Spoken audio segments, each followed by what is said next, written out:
All right.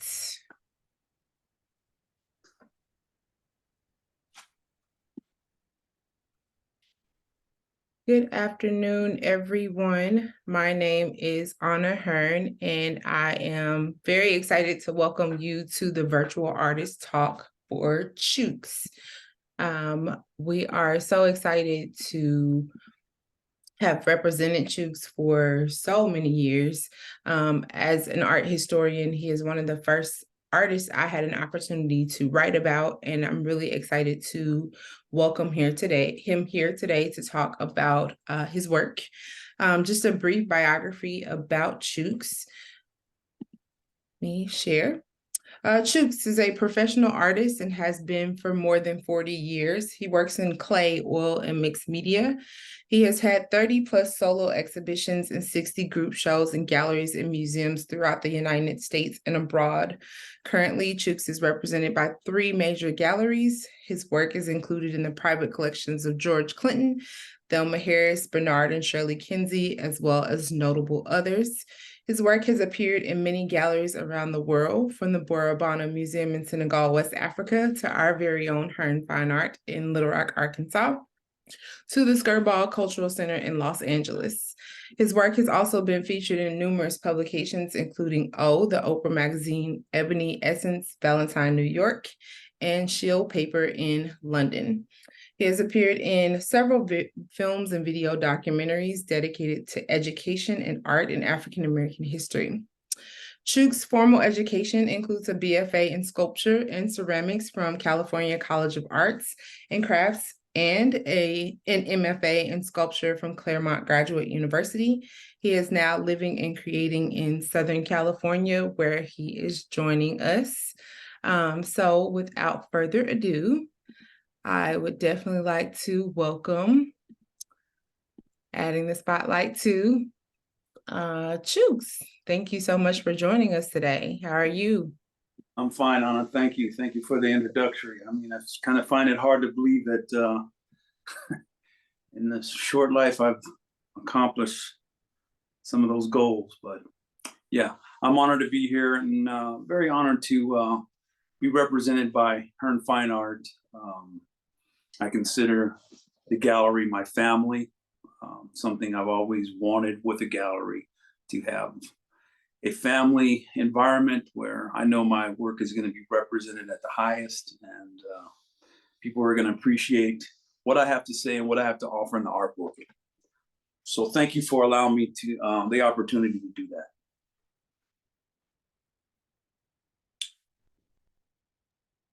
All right. So if you just want to get started and just let us know about the current body of work, the inspirations for A Breath of Fresh Air. I know that this show definitely encompasses a lot of time, but your most recent body of work would tell us where that came from. What were the inspirations behind it? Well, A Breath of Fresh Air is a work that's,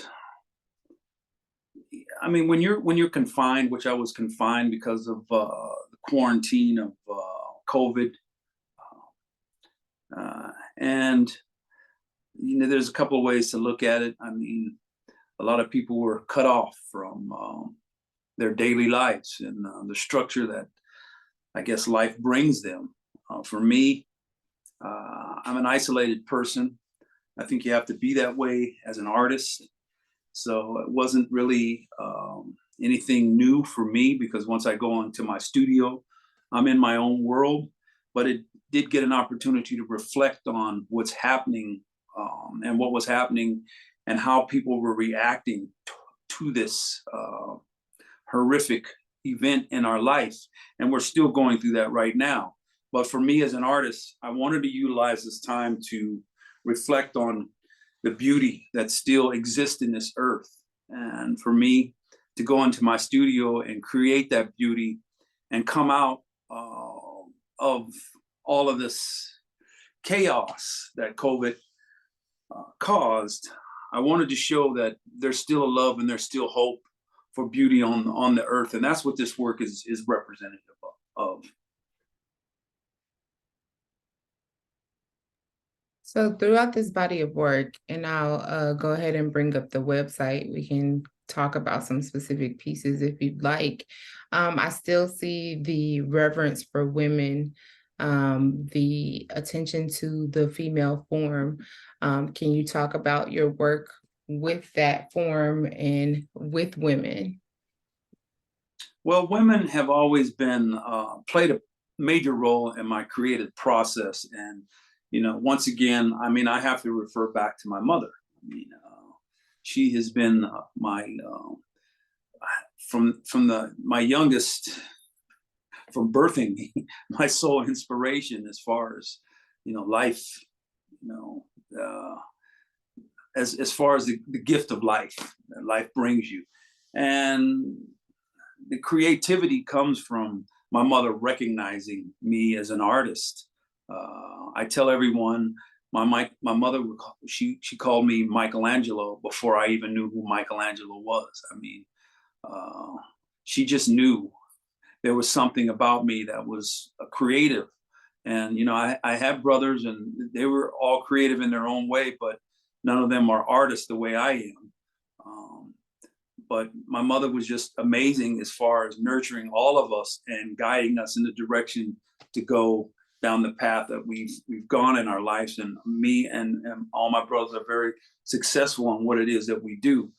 And then you go from your mother recognizing who you are and supporting that, and then me being a single father and raising my daughter, which was a whole new experience for me, and watching that little child grow into a young woman and then having children of her own. It's just an experience that you if you're you have to be aware of all of those things coming from the female point of view. And then being now I'm a husband. I have my wife she has just I mean, she's brought uh, things in my life that I never thought I would have before. I mean, just the union of having that bond.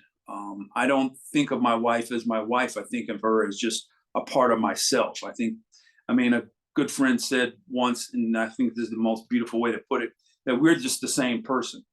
I mean, because we just think alike so much. And when I talk about that relationship for women, it's the fact that the women that I've been a part of, or that have been a part of my life, they have an emotional um, point of view that I've never gotten from any of the males in my life. I mean, even my father, who is like now, he's like one of my biggest fans. But I mean, the things I got from him, I didn't get from my mom. He just provided for our family. But now he understands his son.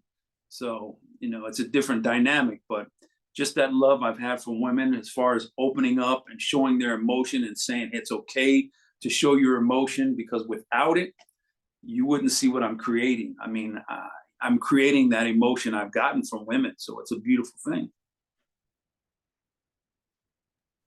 All right.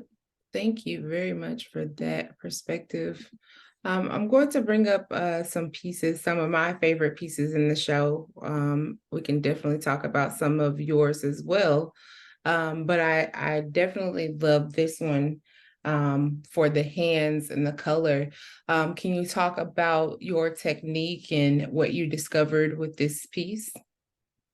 Well, this piece titled Free Flight, it it's a representation of there are male hands, and then they're holding up the woman. Now, there are two ways, again, or there are several different ways to look at this particular piece. And it's not a piece where a woman needs a man to hold them up. That's not what that's about. It's a union. It's the man celebrating the beauty of the male hands, of me recognizing the females in my life and showing you, hey, this is something in my life that has just been tremendous for me, and I want to create that feeling. So that's what those hands are representing. And as you can see, the woman she's basking in her glory and her beauty and her strength. And understanding of who she is. And I think the combination of male and female, for me, that's the best way I like to represent them working together. And the color process on there, I'm working with a new color process, something I started almost 40 years ago, and that's that graphite that you see on there, the black on there, because I don't use glazes. None of the pieces I use in any of the sculptures that I create are glazes. These are all color process that I've been working on for years and years and years, and I'm still in the process of doing the best I can. And I don't like to use the word to perfect them, because I think when you perfect something, you're done with it. So it's an imperfection that I'm still working on, and I love the process. But this graphite, it's kind of taken over. I remember my disdain for glazes, because the natural progression for most ceramicists who work in clay are ceramicists who finished their clay. The firing process is to go straight into glazes. And I just, every time I put glaze on a piece or a pot or something like that, it just took the life out of it. And I'm not saying anything negative about glazes, because there are some absolutely beautiful glazes out there. But I just think, because I work in clay, that I wanted to break the mold, or to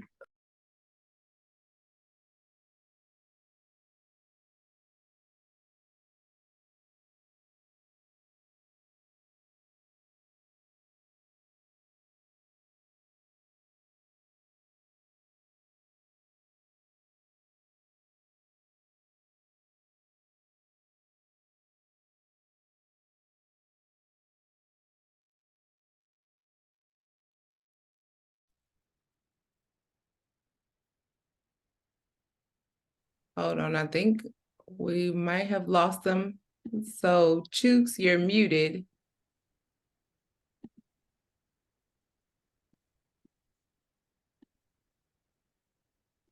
Hello? What happened to you? Let's see.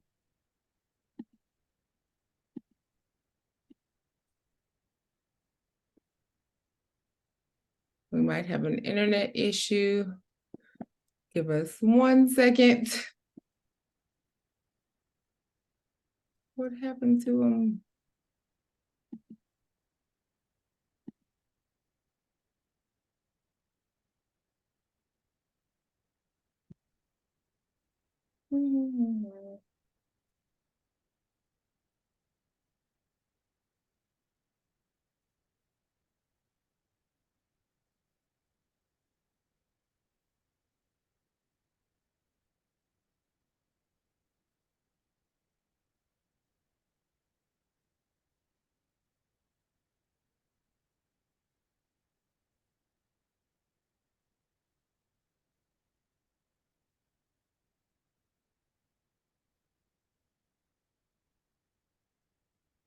Maybe having some internet issues. We'll give it a couple minutes. My apologies for any inconvenience. Let's see.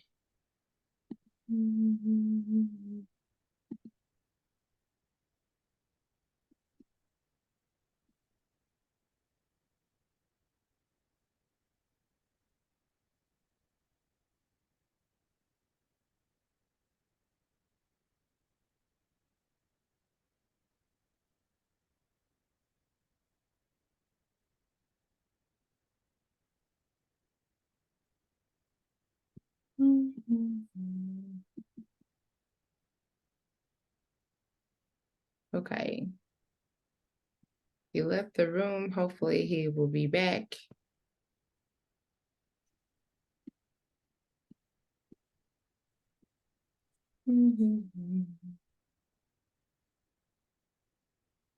Okay. He's reconnecting.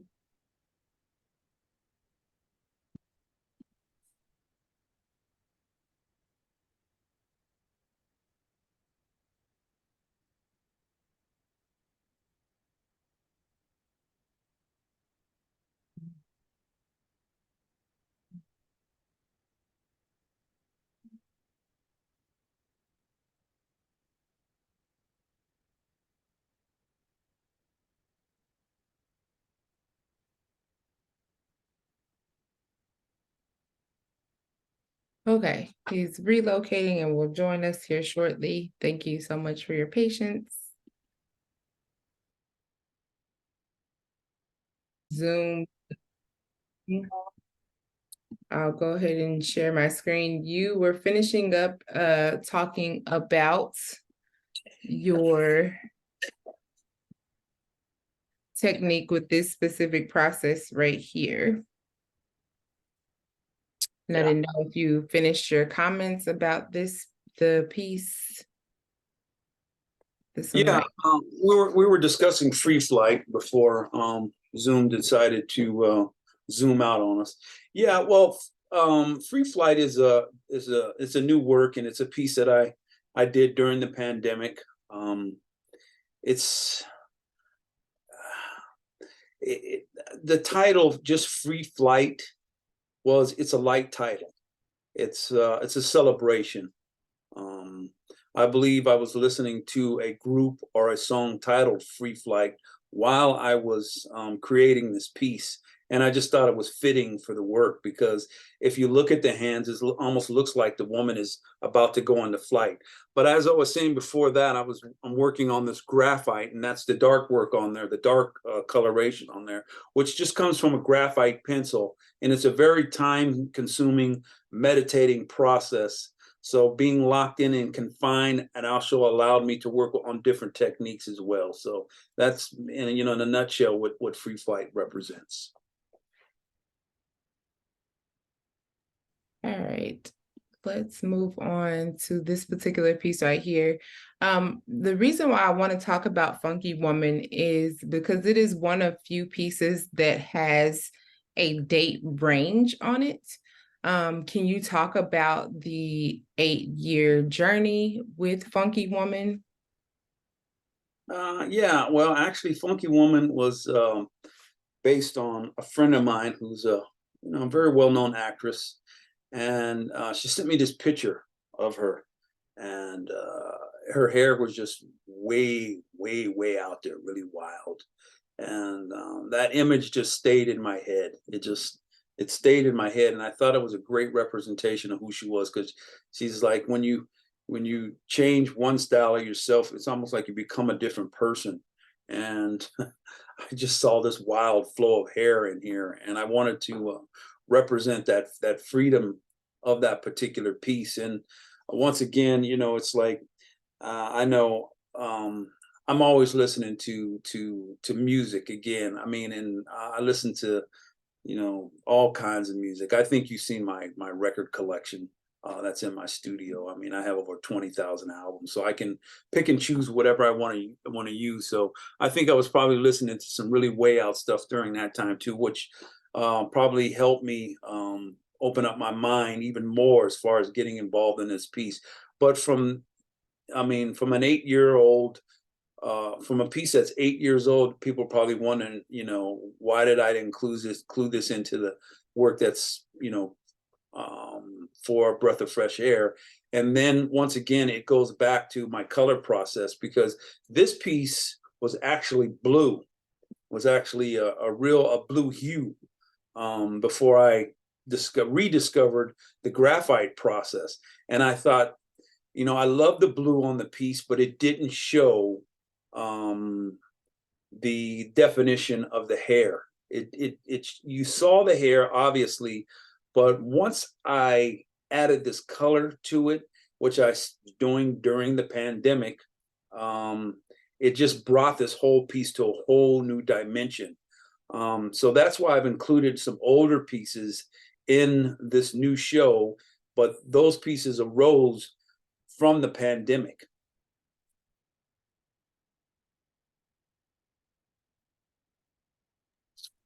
Let's go back to this conversation about hair.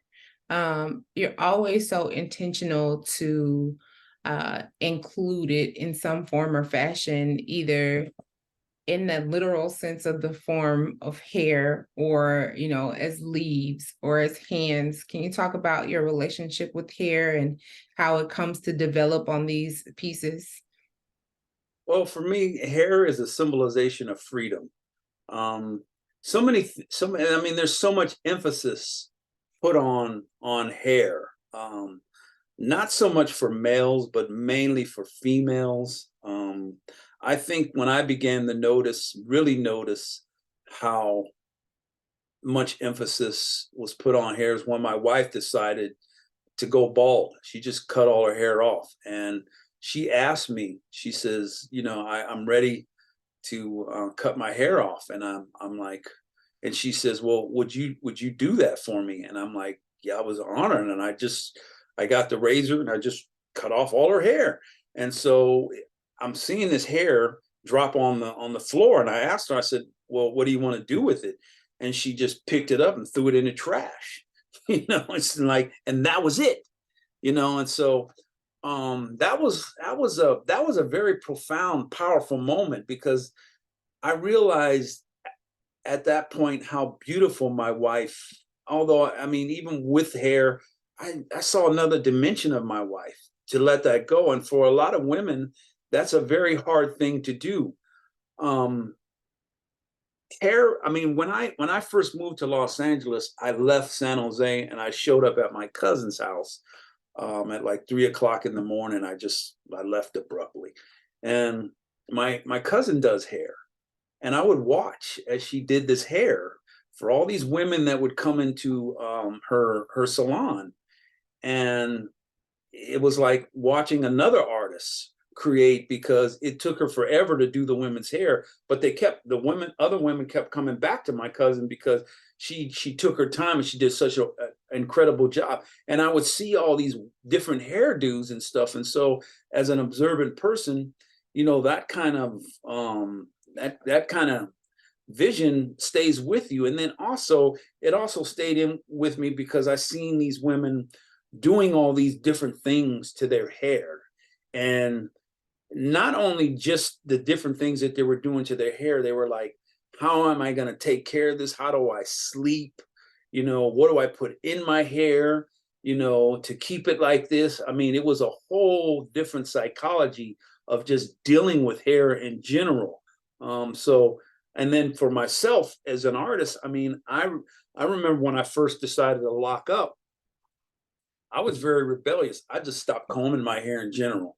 I just stopped combing, and I would come out and see my friends and family, and they like, man, what's the deal with your hair? I'm a barber. Let me shave your hair. I'm like, no, don't touch my hair. Leave it alone. I'm happy with it. I'm good. And so I just decided one day I'm going to lock up. And so I was talking to one of my friends, a good friend of mine when I was an undergrad, and he told me, he says, hey, when you lock up, he says, there's something that's going to happen to you in about a 2-week period. And I said, what's that? He says, you're going to get a feeling. You're going to get a feeling. The universe is going to tap into you in some kind of way. And so I kind of forgot about that conversation we had. But when I locked up, about 2 weeks later, I felt the universe come into my head when my hair started locking up. It was strange. And then it happened again because I couldn't maintain it. So I unlocked my hair and I just went back to my hair just being wild again. And then I decided to lock up again. And that's in that same 2 weeks, I felt that same energy come back into my hair. So it was more or less a release. It's never for a thing that, that had anything to do with a style or a fad or what's in at that particular time. This was just a part of who I am as far as locking up. So it brought a different vision of my perspective of hair. And that's why hair is like very prominent in my work, because it takes on a personality of its own. Thank you. It definitely comes through in Star Child, with the hair being life source. This particular piece, Trust, is one of the standouts in this show for me. Can you talk about your process with it? A lot of your figures are standalone. Did this start as a standalone piece? Do most of your pieces start as a standalone? Did you know that you wanted it to be a two-headed figure in almost? Yes, I did. Actually, it derived from a three-headed figure titled Embryo. So I mean, there were three different females, and each one of them had their own personality, but they were all combined. They were all joined by hair. And hair, in some ways, for me, it resembles like fingers. It's hands. A lot of people think, I see a lot of comments on a lot of my work when I see it on social media. They refer to it as Medusa. That's the first thing that they refer to. They see Medusa. They think that this is snakes, but it's not snakes or anything like that. It's hair. It's just my symbolization of what I feel hair looks like. And to combine this, the hair is like, it's, for me, it was energy. It joins. I thought it would be a beautiful symbology of joining two these two images together. So these are like twin sisters. And if you notice on one side, it's kind of hard to see that one of the eyes are open on the left-hand side and one of the eyes are closed. And the reason the piece is titled Trust, because when you're in the stage of being connected to someone, another person has to sleep and rest. And so in order for that to happen, you have to put your trust in the next person. So it was very important for me to express that the beauty of trust together. So when you see their faces, there's no distress. There's just a love and a calmness. And so that other face right here on the right-hand side is just able to sleep in quiet and peacefulness because she knows that her sister has her back.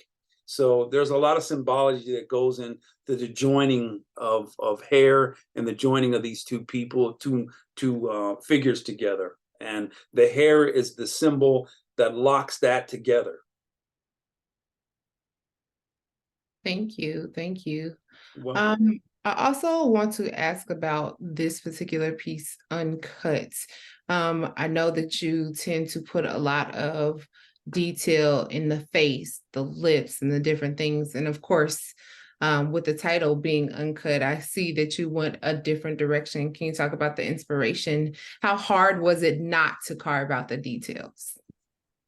it wasn't really that hard. I was just showing the beauty of the clay. I mean, there's a combination of maybe three different clays inside of there. There's there's an EMC clay, it's like a porcelain type clay.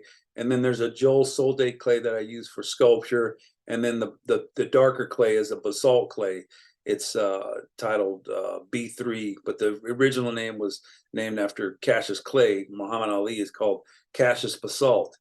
And I just throw my clay in a bucket sometimes, and then you take that clay out of the bucket and then throw it on the ground, let it dry, and then I just easily I just put this piece together. And so Uncut was just showing the beauty of different clays together. And so without having any definition in the face, but knowing that it's a face, you still see the beauty of the clay and then the formation of a sculpture. So Uncut was just celebrating my love for just the naturalness of the clay without any distractions to the piece. Thank you. Thank you. So I am going to stop talking for a little bit and definitely welcome our guest today. If anyone has a question, please feel free to unmute and share. I can definitely bring the show back up if you all have specific questions about a piece. Do we have any questions on the floor currently? I have one about the clay. How you doing, brother? Hey, Alice. How are you? All right. I'm great, thanks. Hey, so you were talking about these different types of clay. Now, how do you determine which of those clays have a different firing cone, or you said you mixed it all together? How does that work? And does not one clay cause another one to burst or to fire at a different temperature? Oh, that's a good question. I never really even thought about that, Alice. I mean, honestly, I fired on cone 06, which is a bisque fire, which is like one of the lowest firings you can have for clay. So it's not gonna, clay is clay, and I've always known it to be clay. So it's every time I've I've done things with clay. It either turns out to be something really beautiful or a learning process. Mhm. So, I mean, I never witnessed any of the clay blowing up or exploding. There are different processes. You can't get this process if you throw all the clay in a pug mill, which a lot of artists do. They'll take it and put it in like a big kneading Mhm. machine that kneads all the clay together, and then it just comes out as one color again. So combining different clays in a bucket with other stuff, that's how you get that marbleization. So Oh. and then firing at a low cone, you're not gonna. I mean, clay is gonna vitrify at a certain heat. So once you get to 18 to 2000 degrees, that's vitrification. It's no longer ceramic, or it's no longer clay. It becomes ceramic now. And what I mean by vitrification is once it's fired at that temperature, it's like glass. So you can pour water on it and it won't come back as clay again. Whereas if you don't fire at that temperature and the clay does not vitrify and you pour water on it, it'll go back to being clay again. So, and you have to start all over again. So clay has its own properties and its own firing properties. And I'm still learning as I go on. But, I mean, I've never had any problem with firing any of the work at low firing. And I just love the process. Yeah, it's good to know. And it really, really is beautiful, that mix of clay and just being able to see those different textures. So congratulations on that. That's a gorgeous piece, man. Well, thank you. Thank you. Thank you, Alice. Yeah. You're welcome. Hey, Anna, Yes, please. it's Pam. Could you show I think it's Bag of Clay? Is that, Hmm. could you Yeah. show that one? Let me go up. It is up here. Bag of clay. Yeah, and Chukes, could you please speak to that? Because I had one impression when I first saw this piece, and then after talking to the artist, I had a whole new outlook on it, and I just would like for him to share that with everyone because it was just very interesting to me, and I want to thank you for speaking to me on it. So if you could enlighten some of the others on that piece. Sure, Pam. It's good to hear from you again as well. Yeah, this piece right here. I mean, I actually there are a few pieces in my entire repertoire as an artist that I actually missed. There are very few, very few. This is one that I longed to see again. I mean, I was just longing to see this piece. I actually wanted to take it back home with me, but Garbo wouldn't let that happen. But anyways, a bag of clay, it just represents, I think, everything that um, that I represent as an artist, and that is starting from the very bottom of the piece, where it just looks like you've taken the clay out of this bag and you've just you just started the process with it. You just started sticking your hands in it. I mean, you can see my shoe prints. If you look closely, you can see my tennis shoe prints where I was stepping on the clay. You can see all of just that those things that people if I was just to show the bottom portion, just the bottom portion of a bag of clay where it's rough and there's no texture or anything. There's texture, but it just looks like my hands are just gotten in it. They will just overlook the beauty of that. And I think that's a representation of how we see people, as like a bag of clay. You look at a bag of clay and you're like, well, wow, what is that?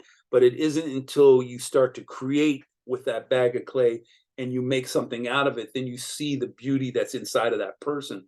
So as this piece starts to grow, I left the roughness of the piece because for me as an artist, I'm still growing. But if you look closely with her hands, like right by her mouth or one hand up by her neck, there's little pieces of clay in her hands, and she is still growing. She is still creating herself as she's growing.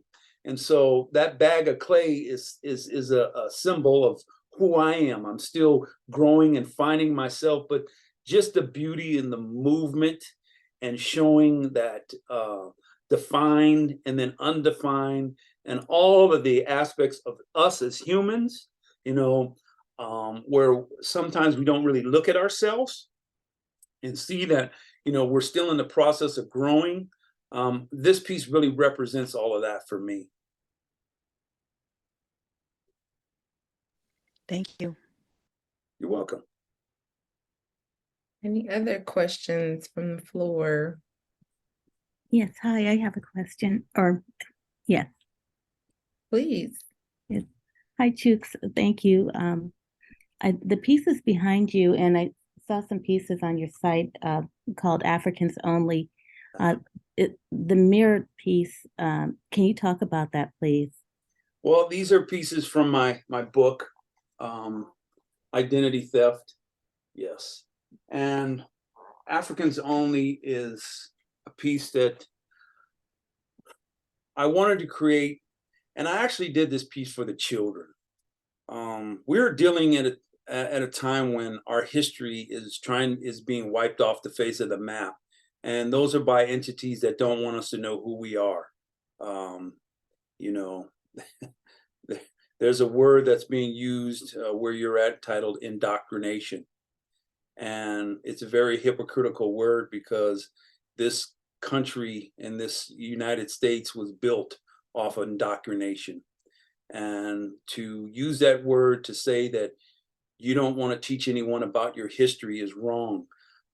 They say that they don't want to teach about African American history because if they did, it would show how brutal white America and European America and even the Spaniards were towards the people that they indoctrinated here to make America supposedly great again. But what they don't understand is they're teaching from a point of view that only shows 1/5 of the percent of the 200,000 years of our history. So what I'm saying by that is they're speaking about not teaching our history as if our history only represents enslavement. And they don't teach who we were before they enslaved us. And so when I say Africans only, this is part of my culture, the Benin sculptures. These are 2 Benin sculptures. And the reason I use my last name, Chukes, is because I found out, not through learning about my history through schools, through learning my history from another African brother that saw my work like almost 35 years ago. And he recognized my name and told me that my name, the last name, was Chukes, and that it was Nigerian. And that whole conversation I had with this brother Sam, which I've written about in my book, totally transformed me. And I was using Chukes, as my last name. I never used my first name, Michael. I always used Chukes. And people were like, well, what does Chukes mean?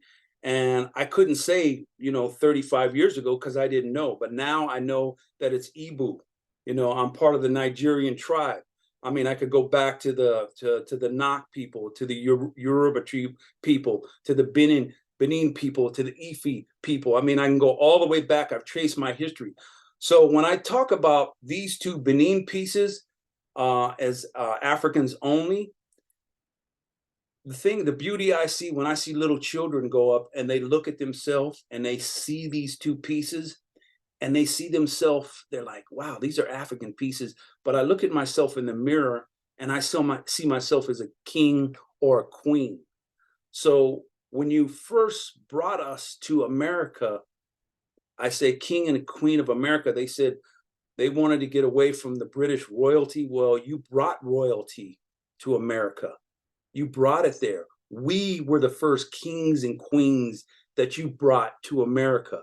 So I'm just changing that whole dynamic around from that whole negative scenario to something positive. So when you look at King and Queen of America, that represents all of us because we all come from the continent of Africa, which again, historians and a lot of our schools, they don't want to teach us that. They don't want these young Black children to know how powerful they are and what they come from. So we, And me, that's my job as an artist, to teach that history, the true history. And you can't refute that. I mean, if you do your history, you will find that out. And once you know how powerful you are, that changes the whole dynamic of who you are and what your history represents. So, and that's what the King and Queen of America are all about. Love it. Thank you so much. You're very welcome.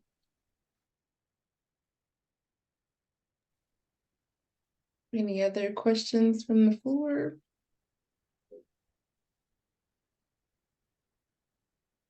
I'll pose one while we have other people thinking.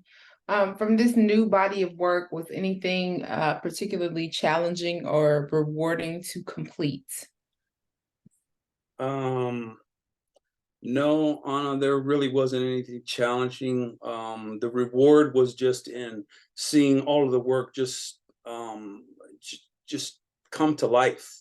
I mean, I was in my studio, and every time I would open up the door, my studio was getting crowded and crowdeder and crowded. I mean, it was just, I started working in a little, closet box now, because it just, all of these pieces just started surrounding me. But it was beautiful because I knew what I was doing with my time. And I mean, it allows you, when you're confined in a because of COVID, when you're confined and people, they kind of don't know what to do with their time.